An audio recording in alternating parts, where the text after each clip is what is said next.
नमस्कार मित्रों, कैसे आप लोग। एक और कॉमिक्स चमत्कार को नमस्कार में आपका स्वागत है। और ये युगांधर सीरीज की कॉमिक्स है। शायद आप लोगों ने इस कैरेक्टर के बारे में कम ही सुना होगा, फिर भी मैं बता देता हूँ कि जिन दिनों मनोज कॉमिक्स अपने पीक पर थी, ये उन दिनों ये कैरेक्टर बने थे। ये हवलदार बहादुर और सुजुड़ू का अंडा, सुपर लफंगे, मनोज कॉमिक्स एपिक होती थी। स्टोरी के मामले में भी सबसे अलग। ममता मांगे खून, डाल के पंछी, सुजुड़ू का अंडा, सुपर लफंगे, ये सब मेरे चैनल पर डाला हुआ है।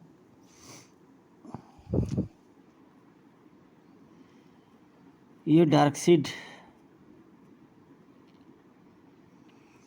सूर्यग्रहण के समय लहू सागर के गर्भ से प्रकट हुआ था एक चमत्कार, यानी एक दिव्य सिंहासन। उस पर बैठने वाला इंसान पूरी पृथ्वी को अपनी मुट्ठी में कर सकता था, लेकिन उस दिव्य सिंहासन को लहू सागर के तट पर लाने का सौभाग्य सिर्फ और सिर्फ युगांधर ही प्राप्त कर सकता था।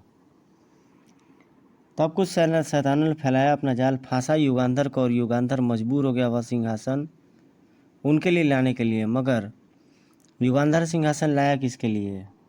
नागासुर जहरीला, दानवराज फरसा, या फिर असुर कलपुर्जा के लिए?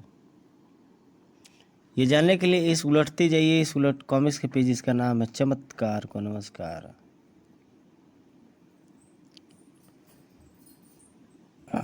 ये देखिए, इसका कुछ अलग करने की, डिफरेंट करने की कोशिश की है। चमत्कारी संपादक, चमत्कारी लेखक, चमत्कारी छिंकादन। तो इस तरह से यहाँ पर भी बॉक्स में लिखा है सावधान, कॉमिक्स पढ़ते वक्त एक भी शब्द छूटना नहीं चाहिए, वरना आप क्या मज़ा खराब हो सकता है।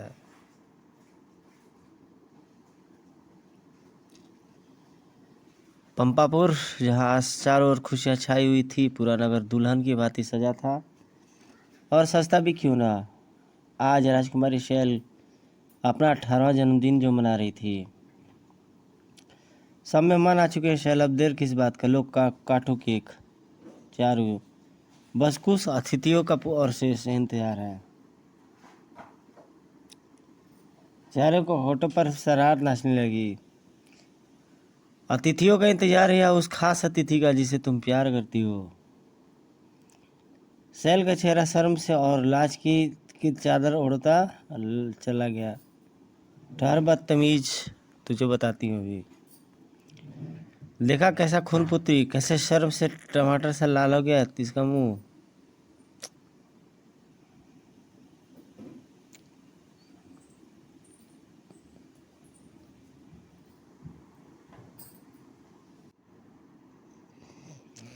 इसके चेहरे की लाली के सामने वो तो मेरे लहूसागर का रंग भी फीका पड़ जाएगा।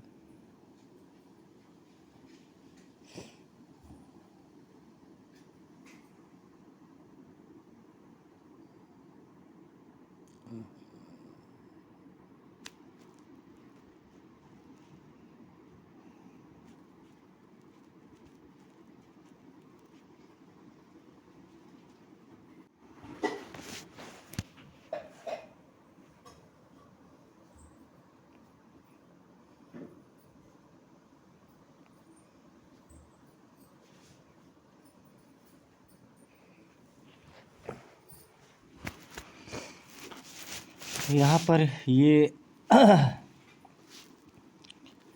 राजकुमारी किसी खास अतिथि के इंतजार में।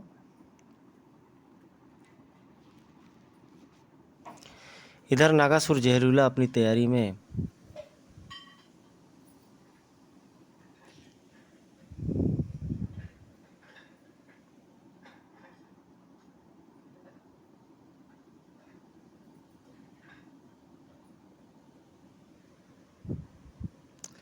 शाहरुख खून पुत्री, मैं जानता हूँ कि तुम दोनों शैल को अपनी बहन मानती हो, और इस नाते तुम मेरी साली हुई, और साली चाहे जितने भी इशारत करे, जीजा को बुरा नहीं मानना चाहिए।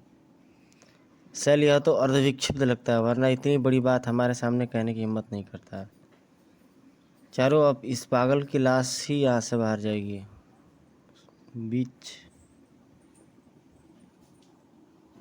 सैनिकों, इस दुष्ट को इतने टुकड़ों कर दो कि यह 7 जन्मों तक यह टुकड़ी में ही पैदा हो। अपनी ओर झपटते सैनिकों के पर मौत बनकर सरसराया जहरीला।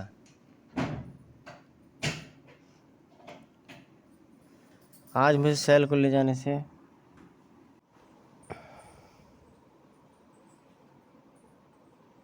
यह मार काट के घमसान मचा दिया और ये युगांधर को खबर करने निकल पड़ती है।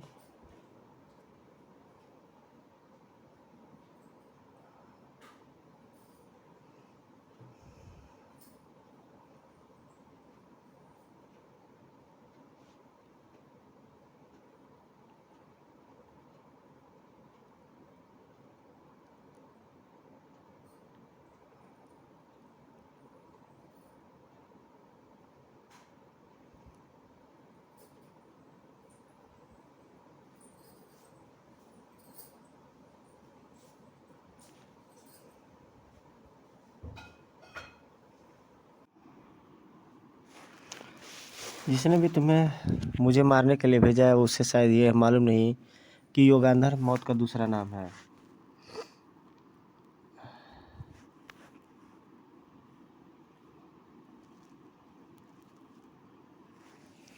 हाँ युगांधर, मैं बोलने वाला उल्लू हूँ। यदि तुम मुझे मार दोगे तो मेरा असुर तुम्हारे आ जाएगा, यानी तुम बुरा बोलने लगोगे। और जब तुम बुरा बोलने लगोगे तो लोगों के दिल में तुम्हारे प्रति जो प्यार है वो खत्म हो जाएगा।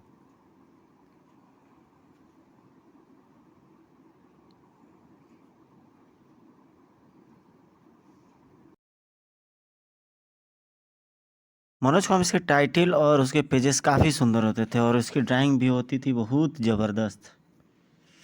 मुश्किल है आज उस जैसा ड्राइंग खोजना। ये बहुत खूबसूरत ड्राइंग, खास करके जब इस समय कॉमिक्स आ रही थी तो मनोज कॉमिक्स अपने पीक पर था। ये चारों कॉमिक्स मैं खोज रहा हूँ।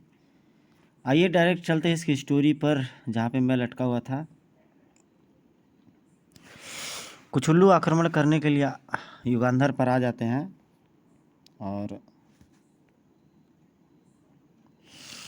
हाँ युगांधर, मैं बुरा बोलने वाला उल्लू हूँ। यदि तुम मुझे मार दोगे तो मेरा असर तुम में आ जाएगा, यानी तुम बुरा बोलने लगोगे। और जब तुम बुरा बोलने लगोगे तो लोगों के दिल में तुम्हारे प्रति जो प्यार है वो ख़त्म हो जाएगा।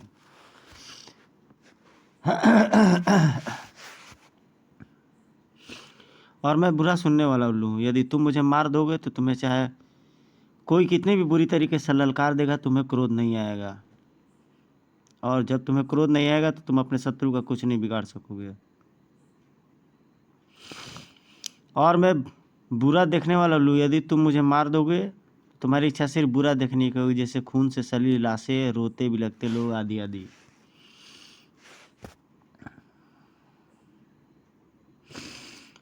उल्लुओं की बात सुनकर युगांधर का कलेजा कांप उठा। तलवारें फेंक दी उसने। नहीं, मैं तुम में से किसी को भी हाथ नहीं लगाऊंगा।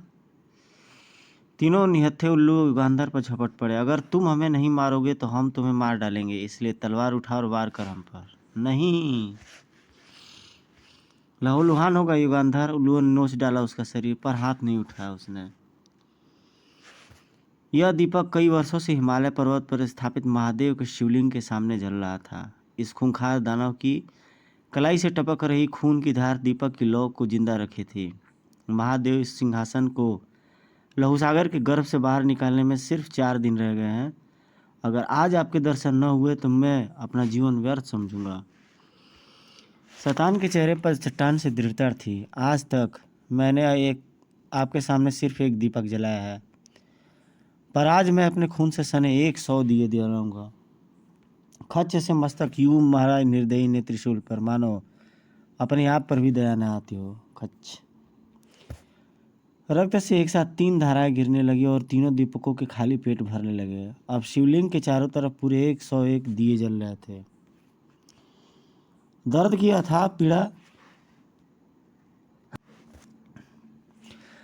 अथाह पीड़ा पीता हुआ वह हाथ जोड़े बैठा था। शैतान, हे देव, मैंने अपने लहू से दीपक जलाकर सारे हिमालय को रोशन कर दिया है। क्या अब भी आप दर्शन देकर मेरी जिंदगी को उजाला नहीं करेंगे? क्यों नहीं वत्स, हमारे आगमन से देर जरूर होती है पर अंधेर नहीं। और फिर क्यों ना हो, हमें ज्ञात कैसे हो कि तुम किस भक्त में कितनी शक्ति है। प्रभु आप, मैं धन्य हो गया। महादेव की कृपा दृष्टि ने पलक झपकते ही फरसा को भला चंगा कर दिया। बोलो वत्स, क्या मांगते हो?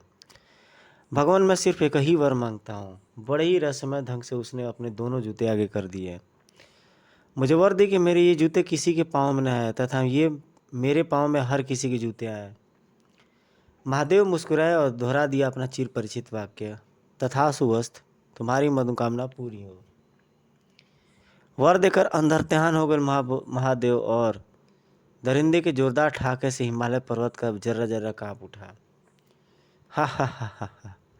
भोलेनाथ, आप सचमुच भोले हैं। अगर आप यह जानते कि इन जूतों के बल पर मैं पूरी पृथ्वी पर अपना शासन जमा लूँगा तो शायद आप मुझे ऐसा वर नहीं देते। जूतों के बल पर धरती के का शासन है ना संभव पाठकों। इसी बीच उल्लुओं के नुकीले चोचों के तीक्ष्ण पहाड़ से अधमरा हो चुका था युगांधर। हा हा हा हा हा। हमने तेरी बहादुरी के बहुत किस्से सुने थे युगांधर, पर तू तो बिल्कुल कायर निकला रे। हिम्मत है तो उठा तलवार और वार कर हम पर। अरे जाने दो भाई, मुझे तो लगता है कि इसने बचपन में अपनी माँ का दूध ही नहीं पिया होगा। उल्लुओं के शब्द किसी का भी क्रोध भड़का सकते थे, लेकिन वह महान योद्धा जो पल भर में उनकी गर्दनें उड़ा सकता था, हिमालय की भांति शांत था। तुम ऐसी बातें करके युगांधर को वार करने के लिए उकसाना चाहते हो तो यह तुम्हारी भूल है उल्लुओं। मैं मर जाऊंगा पर तुम पर वार नहीं करूंगा, क्योंकि न मैं बुरा कर सकता हूँ, न बुरा देख सकता हूँ और न ही बुरा सुन सकता हूँ। तब तो तू हमसे भी बड़ा उल्लू है जो खोखले आदर्शों के लिए अपनी जान देने जा रहा है। युगांधर की खोज में हवा में परवाज करती खून पुत्री की निगाहें यह दृश्य देखकर बुरी तरह धधक उठी थी। युगांधर, झपट पड़ी खून पुत्री उन उल्लुओं पर। युगांधर का खून बहाना इतना आसान नहीं उल्लुओं, यह खून बहुत कीमती है। युगांधर तीव्र स्वर में चीखा, नहीं खून पुत्री, इन्हें मत मारो। लेकिन तब तक बिजली की भांति चमकने वाली खून पुत्री की तलवार तीनों का अंत कर चुकी थी। उसी पर तीनों मृत उल्लुओं के जिस्म से निकली 3 किरणें और खून पुत्री के सीन में जिस्म में समा गई। उफ। लड़खड़ा कर गिरती खून पुत्री को संभाल लिया युगांधर ने। उफ, तुमने यह क्या कर लिया खून पुत्री? खून पुत्री को अपना चिहन अंधकार में डूबता लगा, पर फिर भी हिम्मत जुटाकर चीख उठी वह। मेरी चिंता मत करो युगांधर, शैल को बचाओ, वह मुसीबत में है, जल्दी जाओ, तुम्हें मेरी कसम है। और इसी के साथ खून पुत्री बेहोश हो गई। उफ, यह तुमने मुझे किस धर्म संकट में डाल दिया खून पुत्री। मदद की जरूरत तुम्हें भी है और शैल को भी, पर मैं तुम्हें बचाकर अपना धर्म निभाऊं या शैल को बचाकर तुम्हारी कसम। अंत में खूनपुत्री की कसम की जीत हुई। मुझे शैल को जाकर बचाना चाहिए। एक ही छलांग में युगांधर अमोघ रथ पर था। चल अमोघ। सावधान पाठकों, अब हम आपके सामने ला रहे हैं इस चित्रकथा के खलनायक। यह है पहला खलनायक, असुर कलपुर्जा, जिसने उल्लुओं ने युगांधर को छकाया था। मेरी चिंता मत करो युगांधर, शैल को बचाओ, वह मुसीबत में जल्दी जाओ, वह तुम्हें मेरी कसम है। और इसी के साथ खूनपुत्री बेहोश हो गई। उफ, यह तुमने मुझे किस धर्म संकट में डाल दिया खूनपुत्री। मदद की जरूरत तुम्हें भी है और शैलपुत्री को भी, पर मैं तुम्हें बचाकर अपना धर्म निभाऊं या शैल को बचाकर तुम्हारी कसम। अंत में खूनपुत्री की कसम की जीत हुई। मुझे शैल को जाकर बचाना चाहिए। एक ही छलांग में युगांधर अमोघ रथ पर था। चल अमोघ। सावधान पाठकों, अब हम आपको सामने ला रहे हैं इस चित्रकथा के खलनायक। यह है पहला खलनायक, असुर कलपुर्जा, जिसके उल्लुओं ने युगांधर को छकाया था। युगांधर, बेशक तू कलपुर्जा को पहली चाल में असफल कर चुका है, यानी कि तूने मेरे तिलिस्मी उल्लुओं का अंत नहीं किया, पर काश तू ऐसा कर देता तो 4 दिन बाद सारी पृथ्वी मेरी मुट्ठी में होती, तेरी मुट्ठी में होती और तू मेरी मुट्ठी में। मगर अब भी कलपुर्जा का तू कुछ बिगड़ा नहीं है, क्योंकि जो कार्य तूने नहीं किया वह खूनपुत्री ने कर डाला। बस अब मुझे इंतज़ार है उसके होश में आने का, क्योंकि 4 दिन पश्चात सूर्य ग्रहण है और उस दिन लहू सागर के गर्भ में उत्पन्न होगा एक दिव्य सिंहासन, जिस पर बैठने वाली सारी दुनिया का राजा बन सकता हूँ। उस सिंहासन को लहू सागर से केवल तुम ही ला सकते हो, इसलिए तुम्हें कब्जे में लेने के लिए मैंने यह चाल चली थी। यह है दूसरा खलनायक, नागासुर जहरीला। कलपुर्जा को चार ध्यान में रखकर ही मैंने अपनी योजना बनाई थी। इधर युगांधर कलपुर्जा के उल्लुओं से लड़ेगा, उधर उसकी अनुपस्थिति में शैल का अपहरण करना मेरे लिए बच्चों का खेल साबित होगा। और शैल को छोड़ने के बदले में मैं युगांधर से वह दिव्य सिंहासन हासिल करूंगा जो मुझे पृथ्वी का राजा बना देगा। और तीसरे खलनायक से आप पहले भी मर चुके हैं, दानवराज फरसा। यही है खूनपुत्री का मांस के टापू पर बना हुआ कंकाल महल। दबे कदमों से छिपता छिपाता चरण पादुका गोदाम के ठीक सामने जा पहुंचा वह शैतान। गोदाम में लाखों की संख्या में जूते भरे थे, एक के ऊपर एक बेहद फुर्ती से वह जूते पे जूते पहना जा रहा था। भोलेनाथ के वरदान के कारण मेरे पाँव में हर किसी का जूता आ सकता है। अब वह दिन दूर नहीं जब मैं पूरी पृथ्वी का शासक बन जाऊंगा।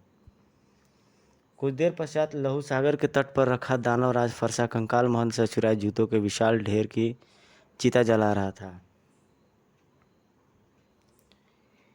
कुछ ही देर में यह जूते जलकर राख हो जाएंगे, फिर अपने चमत्कारी जूतों के बल पर केवल मैं ही लहू सागर पर चल पाऊंगा। और जब मेरे अलावा कोई और नहीं किसी साधन से लहू सागर में प्रकट होने वाले सिंहासन तक न पहुंच सकेगा, लहू सागर में यह अत्यंत घातक तेजाब मिला देता हूं मैं। इसके असर से लहू सागर का लहू घातक तेजाब में बदल जाएगा। सिर्फ मेरे ही जूते इस पर रही सही सलामत रह सकते हैं, और अगर बदनसीबी से किसी के हाथ हो मेरे जूते पड़ भी जाएंगे तो भी महादेव के वरदान के कारण वे किसी के पाँव में नहीं आएंगे। यानी लहू सागर के लहू जल पर अब मैं सिर्फ चल सकता हूँ और कोई नहीं। इसी बीच युगांधर पंपापुर पहुँच चुका था और वहाँ फैली लाशें देखकर पागल हो रहा था। उफ चारू, ये सब क्या है? शैल कहाँ है? तुमने आने में देर कर दी युगांधर। वह दुष्ट शैल को उठा कर ले गया है। कौन है वह दुष्ट? मुझे बताओ, मैं उसका खून पी जाऊँगा।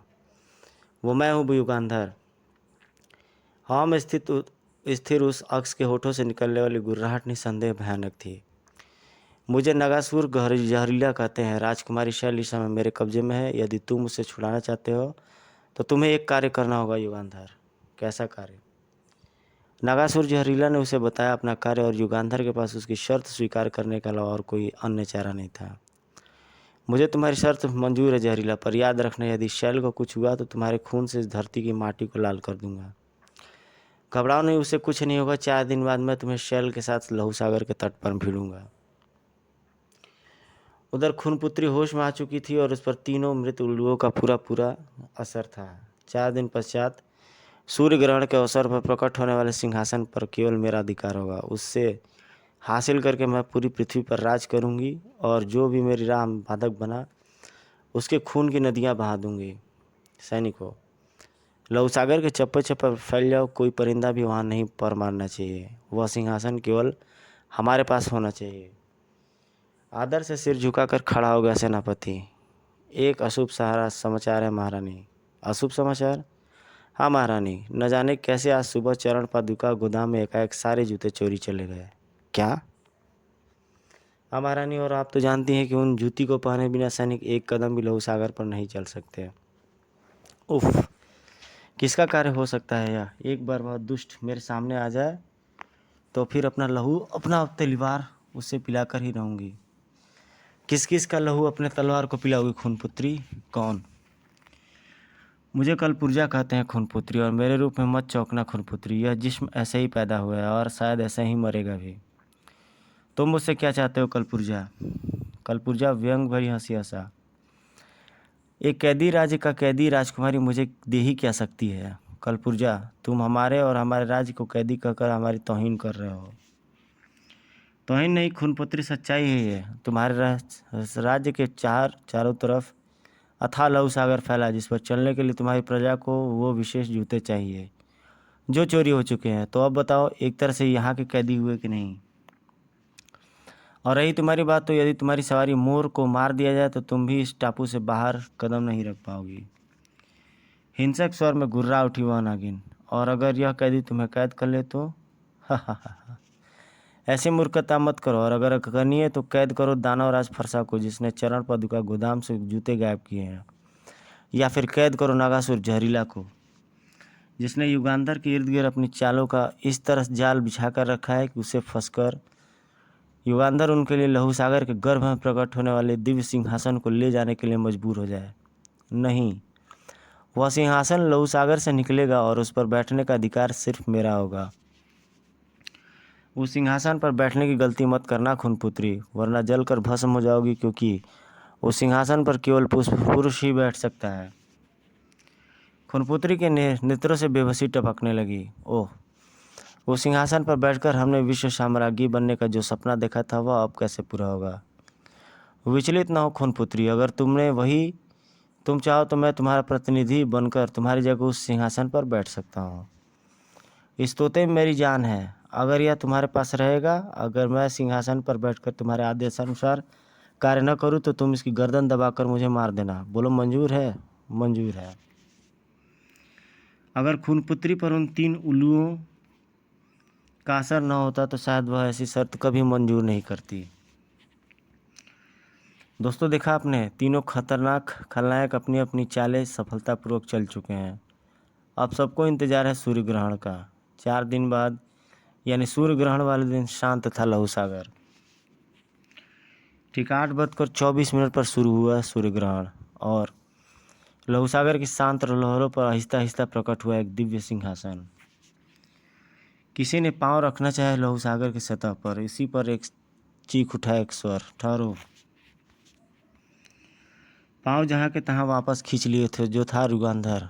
थलो युगांधर, सिंहासन की तरफ पांव बढ़ाने से पहले यह तो देख लो कि कहीं पांव के नीचे तेजाब तो नहीं। तेजाब? हाँ, तेजाब देखो। छपाक एक तलवार डुबाई उसने लहू सागर की लहू में, और जब बाहर निकाली तो वह तेजाब के असर से गल चुकी थी। जब लोहे की तलवार का यह हाल हो सकता है तो सोचो तुम्हारे पाँव का क्या हाल होगा युगांधर। और एक खूनी अट्टहास लगा बैठा फरसा। हा हा हा हा। क्यों युगांधर, हो गए न बेबस? काश तुमने भी मेरी तरह के जूते पहन रखे होते तो आज निराश न खड़े होते। यानी कि तुम लहू सागर पर चल सकते हो। चलना क्या, मैं दौड़ भी सकता हूँ, और तुम यहाँ खड़े खड़े माथा पीटो, मैं चला सिंहासन हासिल करने। अब उस सिंहासन को मेरा होने से तुम भी नहीं रोक सकते। यह दृश्य देखकर युगांधर के सामने आ पहुंचा वह नागासुर जहरीला। युगांधर, आज अगर सिंहासन मुझे नहीं मिल पाया तो यह भूल जाना कि शैल कभी पैदा भी हुई थी। सिंहासन तुम्हें अवश्य मिलेगा जहरीला, पर उसे हासिल करने के लिए मुझे तुम्हारी मदद चाहिए। युगांधर ने जो समझाई अपनी योजना, उसे सुनकर जहरीला की आंखों में चमक दौड़ गई। तुम्हारा काम हो जाएगा युगांधर, पर याद रखना यदि मेरे साथ धोखा हुआ तो शैल की गर्दन सलामत नहीं बचेगी। चिंता मत करो जहरीला, तुम अपना कार्य करो, मैं सिंहासन लेकर ही लौटूंगा। एक छलांग में अमोघ रक्त पर सवार हो चुका था युगांधर। चल अमोघ। इसी पर वातावरण में अंधेरा छा गया। सूर्य को पूरी तरह ग्रहण लग चुका था। सिंहासन भी लहू सागर से बाहर आ चुका था। दानवराज फरसा के चेहरे पर मुस्कुराहट फैली थी। हा हा हा हा, अब यह सिंहासन मेरा है। खुशी में इतना झूम उठा वह कि उसे पता ही नहीं चला कि कब तलवार चली और कब उसका हाथ कट गया। खच। सामने था वह जिसकी जाबाजी के चर्चे घर घर में है। युगांधर? हाँ फरसा, अगर दिमाग हो तो आदमी तेजाब पर न केवल चल ही सकता है बल्कि रथ भी दौड़ा सकता है, और वो भी लकड़ी का। वह सियाने अंदाज में घूम गया फरसा, आज इस सिंहासन को पाने के लिए मुझे लाखों की सेज भी बिछाने पड़े तो मैं बिछा दूंगा। पर गजब का दुस्साहसी निकला फरसा भी। तभी तो अपनी इकलौती टांग के बल पर ही खजाना आ रहा था। वह था अपनी लहूजल वापस। तभी तो वो अपनी इकलौती टांग पर ही खड़ा नजर आ रहा था, वह वापस लहूजल पर। प्यारे दोस्तों, आपका क्या ख्याल है? आपका युगांधर ने क्या दिमाग लगाया होगा? नहीं समझ पाया? खैर कोई बात नहीं है, कहानी का मजा लूटिए और आज हम आपको आगे बता देंगे। वह शेष तो तब बिछाएगा तू जब स्वयं को लाश बनने से बचा लेगा। खच। युगांधर की तलवार की धार फरसा की टांग ले उड़ी थी। पर गजब का दुस्साहसी निकला फरसा भी। तभी तो इकलौती टांग पर ही खड़ा नजर आता था वह वापस लहूजल पर।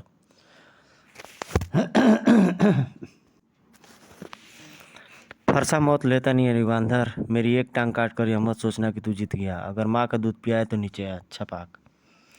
युगांधर फरसा के कटे पांव से इकलौता जूता निकालकर अपने पांव फंसाने जा रहा था। मैं तुम्हारी हिम्मत का दाद देता हूँ फरसा, यह मुकाबला बराबरी का होगा। मैं नीचे आ रहा हूँ। फरसा के इस एक जूते को पहनकर कम से कम मैं इस तेजाबी सागर की सतह पर सकुशल एक टांग पर खड़ा तो हो ही सकता हूँ। मगर चकरा गई उसकी तब बुद्धि जब जूता हो गया अंगूठे भर का। यह कैसा चमत्कार है, यह तो छोटा हो गया। सतह पर खड़ा फरसा का अट्टहास मानो सारे वातावरण को दहला गया। हा हा हा हा हा। युगांधर, मुझे भोलेनाथ जी से वरदान प्राप्त है कि मेरा जूता किसी के पाँव में नहीं आएगा। क्या? अचानक अमोघरक से नीचे कूद पड़ा युगांधर और एक हाथ के बल पर लहू सागर की सतह पर जा खड़ा हुआ। फरसा, भोलेनाथ जी ने यही वरदान दिया था कि तेरे पाँव में जूते किसी के पाँव में नहीं आएंगे। तेरे पाँव के जूते किसी के पाँव में नहीं आएंगे। और मैंने जूता पाँव में नहीं बल्कि हाथ में फैला हुआ है, पहना हुआ है हाथ में। फरसा और भी खतरनाक हो उठा। मैं इस तेजाब की सतह पर एक टांग पर खड़ा हूँ और तू एक हाथ पर, और अब मेरा निशाना तेरा यही हाथ है युगांधर। फरसा, एक टांग और एक हाथ कट जाने पर भी तेरी वार करने की कुशलता देखकर तुझसे तुम्हारे युद्ध कौशल की जितनी भी तारीफ करूं कम है। धाड़, परंतु सत्य को विजय दिलाने के लिए तुम्हारा मरना जरूरी है। नहीं फरसा, अब तुम इस दुनिया को अंतिम बार देख लो। युगांधर की तलवार फरसा का दूसरा पांव भी ले उड़ी। टांग विहीन फरसा छपाक से जा गिरा उस लहू सागर में जिसके लहू को उसने स्वयं ही तेजाब से बना दिया था। इधर फरसा के कटे पांव से दूसरा जूता निकाल रहा था युगांधर।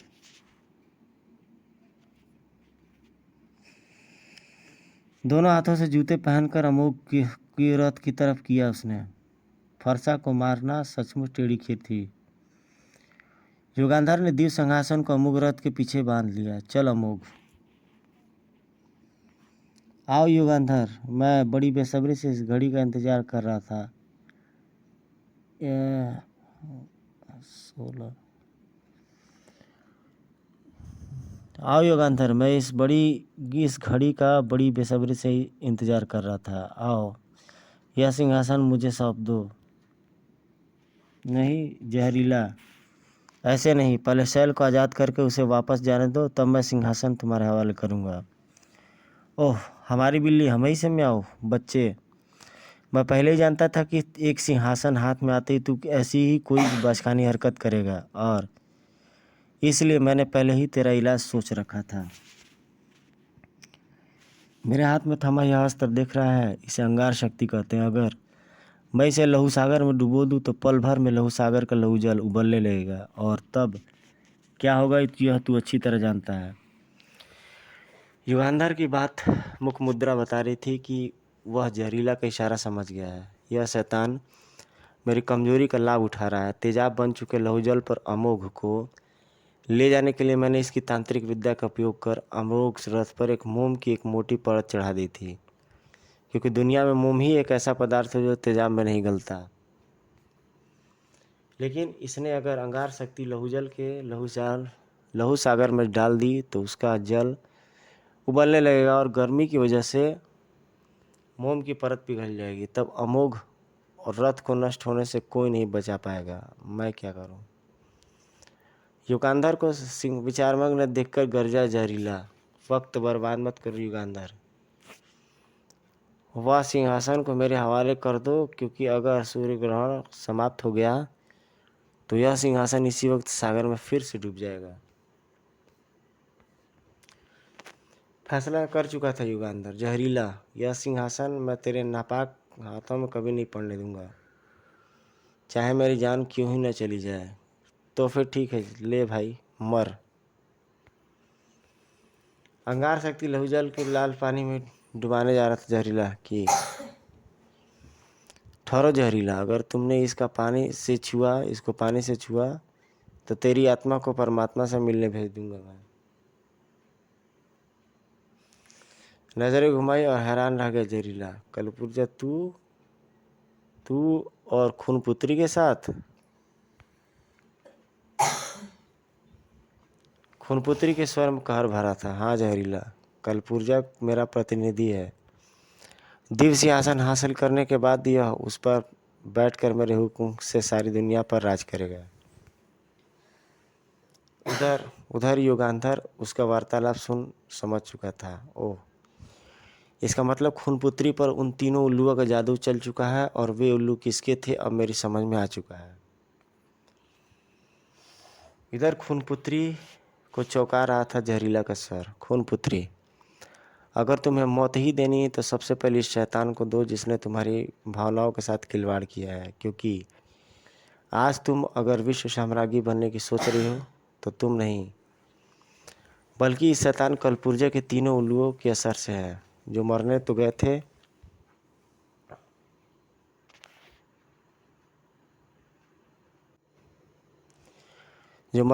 थे युगांधर के हाथों, पर बेचारे मारे गए तुम्हारे हाथों। कलपुर्जा का लहजा गरज उठा। यह झूठ बोल रहा है खूनपुत्री, मैं तो स्वयं तुम्हारे साथ हूँ, फिर भला मैं क्यों लू छोड़ूंगा तुम पर। यह हमें फूट डालना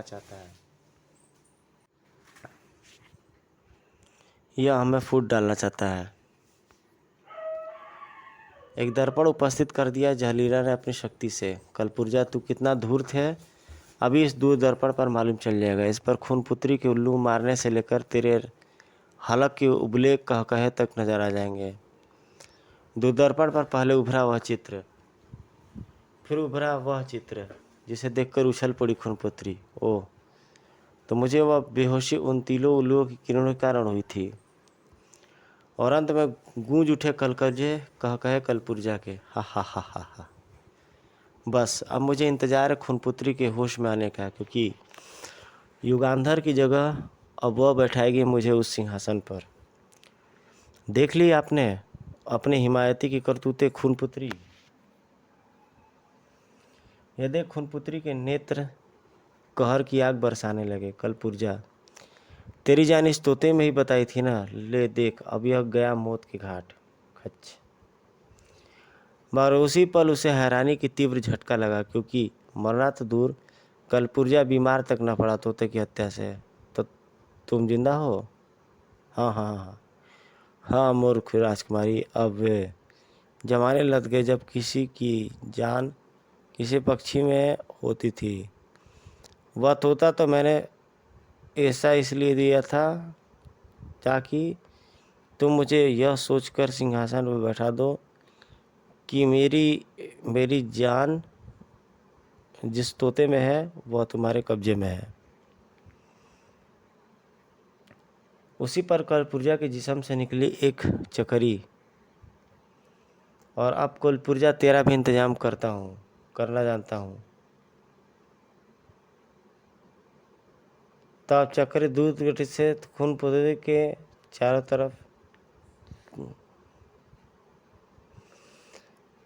गुलाई में घूमी, और इससे पहले कि वह कुछ समझ पाती,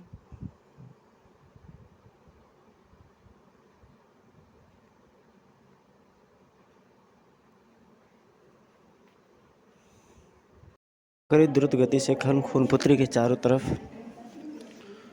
गुलाई में घूमी। जमीन का वह हिस्सा जिससे पर वह खड़ी थी, खूनपुत्री जमीन से निकलकर हवा में उठा और हवा में ही जाकर ठहर गया। हा हा हा हा। खूनपुत्री, अब तुम इतनी ऊंचाई पर हो कि वहाँ से कुछ भी गई तो सिवाय मौत के तुम्हें कुछ हासिल नहीं होगा। अब सिंहासन का फैसला हम दोनों के बीच है, मेरे और जहरीला के। दुष्ट शैतान, मैं तुझे जिंदा नहीं छोड़ूंगी। जहरीला, अगर तुम भी खूनपुत्री की भांति ऊपर हवा में जाकर लटकना नहीं चाहते तो वह सिंहासन मुझे प्राप्त करने दो। वह सिंहासन तो तुम तब पाओगे जब युगांधर लाएगा। मतलब के जवाब में जो दिखा उसे देख उसके कदमों तले ज़मीन खिसक गई। वो देखो, उस अमोघ रथ पर युगांधर है ही नहीं। अरे कहाँ गया वह? उसी पल ठोकर और मिला जवाब, युगांधर तुम्हें मौत के रूप में अपने आसपास ही मिलेगा शैतानों। ओफ, आह, तुम यहाँ कैसे आए? तुम जब बातों में उलझे थे तो हाथों में फरसा वाले जूते पहनकर मैं यहाँ तक आ गया, पानी पर हाथों के बल चलकर। कल पुर्जा ने फिर छोड़ी चक्री। यह चक्री तुझे भी खून पुत्री की भांति आकाश में लटका देगी। पर युगांधर तो छलावा था। वह जहरीला के चारों तरफ चक्कर लगाने लगा। घबरा गया जहरीला। अरे मेरे फेरे क्यों ले रहा है? अभी पता चल जाएगा। जैसे ही वह हिस्सा ज़मीन में आया उठा, वरूम, युगांधर तो कूद गया। एक पल के बाद यह ज़मीन का टुकड़ा हवा में काफ़ी ऊपर चला जाएगा और इसी पल का लाभ उठाना है मुझे। बेचारे जहरीला को कूदने का न मिल सका था मौका। ओह, तो युगांधर अपनी जगह मुझे फंसा गया कलपुर्जा की चाल में। और इस बार उसके क्रोध की अधिकता कुछ ज़्यादा ही अधिक थी। युगांधर, मुझे इस तरह फंसा कर यह मत सोच कि तू अपने रथ को बचा लेगा। यह देख, मैं अंगार शक्ति फेंक रहा हूँ जो लहू सागर में गिरते ही उसे इतना गर्म कर देगी कि रथ पर चढ़ा मोम पिघल जाएगा और वो इस तेजाब बने लहू सागर में क्षण भर में गलकर ख़त्म हो जाएगा। जब तक सैल ने बंधन खोलकर उसे जकड़ने वाली रस्सी को अपने कब्जे में ले चुका था, युगांधर, अंगार शक्ति को लहू सागर में गिरने की इजाज़त नहीं दूंगा मैं। रस्सी का फंदा जा गिरा जहरीला की गर्दन में। जहरीला, अब तुझे तेरे कर्मों की सज़ा मिलेगी। अगले पर जहरीला का शरीर हवा में लहरा उठा। नहीं नहीं नहीं, और ज़मीन पर गिरते ही उसके ज़मीन से आत्मा रूपी चिड़िया निकलकर फुर्र हो गई। धड़ाम। कलपुर्जा की तलाश में घूम रही थी अब युगांधर की निगाहें। अरे वह कलपुर्जा कहाँ चला गया? कलपुर्जा युगांधर द्वारा फरसा के फेंके गए जूते हाथों में पहनकर लहू सागर की सतह पर भागा जा रहा था। युगांधर का ध्यान मेरी तरफ जाए उससे पहले ही सिंहासन मेरे कब्जे में होगा। शीघ्र ही वह सिंहासन के पास था। हा हा हा हा, देखा युगांधर, देखा, मैं जीत गया, मुझे सिंहासन मिल गया। सिंहासन पर बैठ गया वह शैतान। हा हा हा हा, अब पूरी दुनिया मेरे कब्जे में होगी। सारे विश्व पर केवल एक ही झंडा होगा, कलपुर्जा का झंडा। अब मार मुझे युगांधर, तुझमें हिम्मत है तो आ मार मुझे। युगांधर के निगाह आकाश की तरफ उठ गई। तुझे क्या मालूम कलपुर्जा, तुझे तो कुदरत का चमत्कार स्वयं मारने जा रहा है। देख, 9:55 हो गए हैं और सूर्य ग्रहण अगले पल ख़त्म हो रहा है। इसी के साथ सिंहासन सागर में समा जाएगा और तेजाब बने इस लहूजल में सिर्फ तेरी लाश तैरेगी। सूर्य ग्रहण जैसे ही समाप्त हुआ, गुलूब से सिंहासन टूट गया। आर्तनाद कर उठा कलपुर्जा, बचाओ। पर कौन बचाता है ऐसे शैतानों को जिसकी शैतानियत का अंत मौत के साथ ही हो? कलपुर्जा की मौत के साथ ही खूनपुत्री पर छाया उल्लुओं का असर समाप्त हो गया और वह ज़मीन का हिस्सा धीरे धीरे नीचे आ गया। युगांधर, तुम ठीक तो हो ना खूनपुत्री?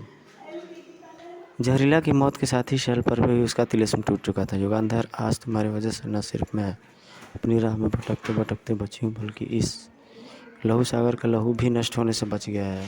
दोबारा यह कर्ज मैं न जाने कब उतर पाऊँगा। इसे कर्ज कि नहीं खूनपुत्री, फ़र्ज की संज्ञा दो तो बेहतर है। फिर वे तीनों चल पड़े आपको वापस पंपापुर की ओर। तो गाइज, आपको ये कॉमिक्स कैसे लगी आप लोग कमेंट करके ज़रूर बताइएगा। ये हवलदार बहादुर का ऐड है, इसमें मैं एक वीडियो ज़रूर बनाऊँगा। और ये दानव राज ममता मांगे खून, बहुत अच्छी कॉमिक्स थी ये। इसकी स्टोरी मैं ज़रूर ही खोज करके डालूँगा। तब तक आप लोग लाइक, सब्सक्राइब, शेयर ज़रूर करें।